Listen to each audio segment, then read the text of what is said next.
कल्याण पत्रिका वर्ष 95 संख्या 12।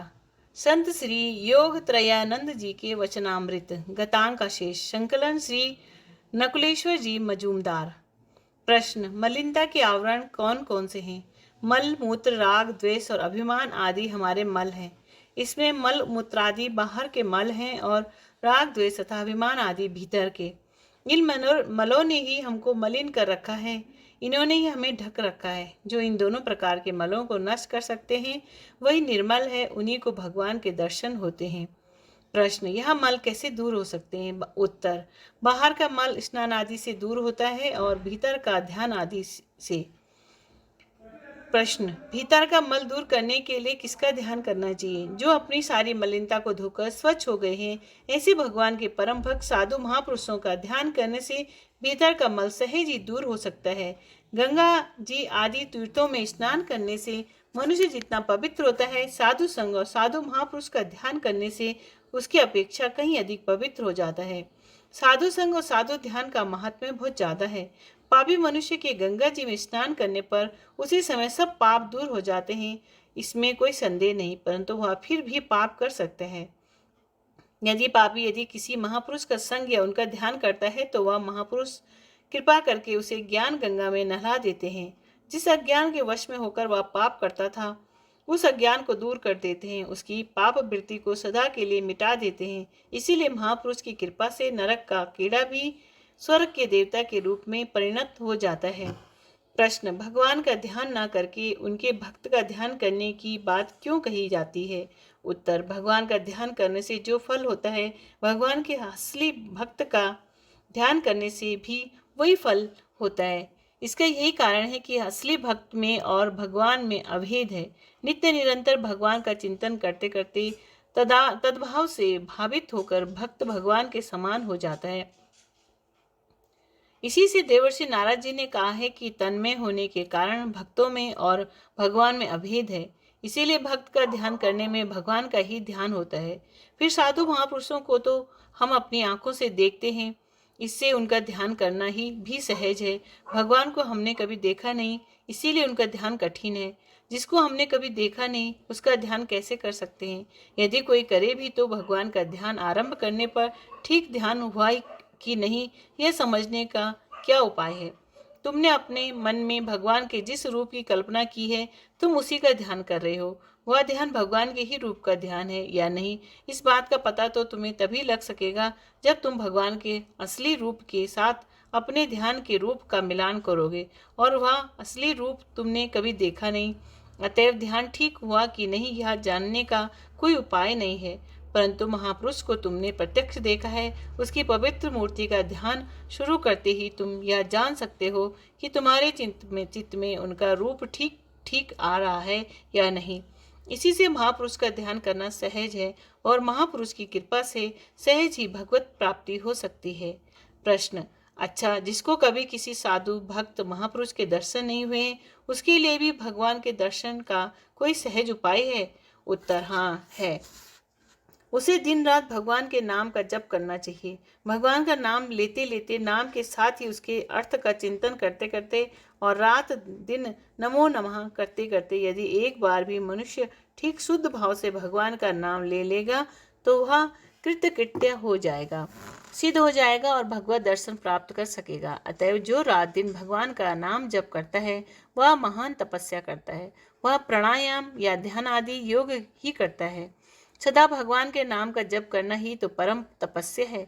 हाँ, एक बात है, भगवान का नाम जप करना चाहिए सरलता के साथ, तन मन वचन से। प्रश्न, तन मन वचन से नाम जप करना किसको कहते हैं? मुंह से भगवान का नाम लिया जाता है और मन में विषयों का चिंतन चल रहा है, ऐसे नाम जप से पूर्ण फल नहीं मिलता। मन से संभवतः नाम जप होता है और हाथ विषय कर्म में लगे हैं, परंतु उस कार्य में भगवत भाव नहीं है, तो ऐसे नाम जप से भी पूर्ण फल नहीं होता। इसी तरह दिन भर मन में विषयों का चिंतन चलता है और 2-4 मिनट भगवान का नाम ले लिया जाता है, इससे भी पूरा फल नहीं मिलेगा। अतः मुख से नाम जप के साथ साथ ही मन में नाम के अर्थ का चिंतन होना चाहिए, और यदि विषय कार्य करने हो तो वे भी भगवत भाव से करने चाहिए। इस प्रकार दिन भर भगवत भाव से भावित रहना चाहिए। ठीक ठीक नाम जप यही है। इसी के साथ सदा नमो नमः करना चाहिए।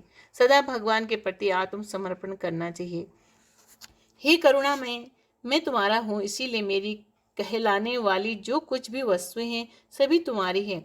मेरे समस्त जन्मों के जो कुछ भी कार्य हैं सब तुम्हारे हैं। मैं दिन भर जो कुछ सोचता या करता हूँ वह सब भी तुम्हारा ही है। इस प्रकार सदा सर्वदा भगवान के प्रति आत्मसमर्पण करना चाहिए और समय मिलते ही जितना अधिक हो सके एक मन से भगवान का नाम जप करना चाहिए। ऐसा नाम जप ही तन मन वचन से किया किया कहलाता है। यह एक परम तप है, यही प्राणायाम है, यही ध्यान है और यही योग है। प्रश्न, तन मन वचन से भगवान का नाम जपने से क्या फल होता है? उत्तर, तन मन वचन से एक बार भगवान का नाम स्मरण करने से इतने पापों का नाश हो जाता है कि जितने पाप मनुष्य कर ही नहीं सकता। अतएव तन मन वचन से सदा सर्वदा भगवान का नाम लेने पर मनुष्य परम पवित्र होकर पवित्रतम भगवान के दर्शन प्राप्त करे तो इसमें संदेह ही क्या है? प्रश्न, भगवान के तो शिव राम आदि बहुतेरे नाम रूप हैं। इनमें से किस नाम का जप करने से शीघ्र फल प्राप्त होता है? उत्तर, शिव राम आदि सभी समान हैं। इनमें किसी का भी तन मन वचन से नाम जप करने पर शीघ्र फल प्राप्त होगा। प्रश्न, अच्छा, शिव और राम आदि समान हैं तो फिर क्यों शिव ने राम की पूजा की और क्यों राम ने भी शिव का पूजन किया? उत्तर, ऐसा करने में विशेष कारण भगवान की ही दया है। एक परब्रह्म ने ही शिव और राम दो स्वरूप धारण किए हैं। अतएव जो शिव हैं वही राम है।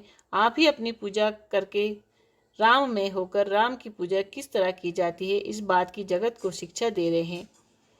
इसी प्रकार शिव ही राम बनकर आप ही अपनी पूजा करके शिव में होकर शिव की पूजा किस प्रकार करनी चाहिए इस बात की शिक्षा दे रहे हैं।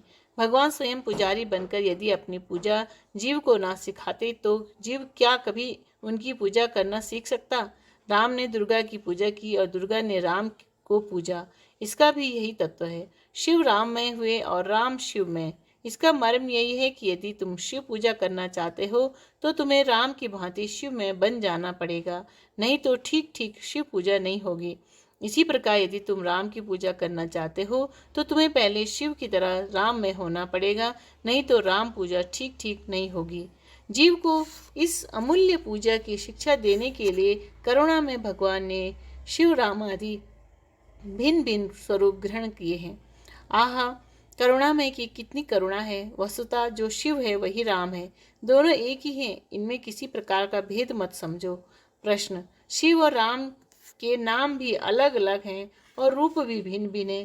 इस हालत में इन दोनों को एक कैसे समझा जाए? मान लो मिट्टी की एक पतीली है और एक मिट्टी का घड़ा है। पतीली और घड़े के नाम भी भिन्न हैं और रूप भी भिन्न है, परंतु इन दोनों के मूल में एक ही वस्तु है, वह वस्तु है मिट्टी। पतीली और घड़ा दोनों के टूट जाने पर क्या होगा? इनमें भिन्न भिन्न नाम रूप नहीं रहेंगे। पतीली का पतीली पना और घड़े का घड़ा पना नहीं रहेगा, वे दोनों ही एक मिट्टी हो जाएंगे। इसी प्रकार शिव और राम के नाम और रूप को हटाकर देखो तो क्या बच रहा है? तुम शायद कहोगे कि कुछ भी नहीं रहता, परंतु ऐसी बात नहीं है। कुछ रहता है, वह कुछ ही परमात्मा है। वही बद्ध जीव पर दया करके भिन्न भिन्न नाम रूपों को धारण कर शिव और राम के नाम से अभिहित होते हैं। राम परमात्मा तत्व को जिस दिन भली भांति जान लोगे उसी दिन ठीक ठीक समझ सकोगे कि शिव और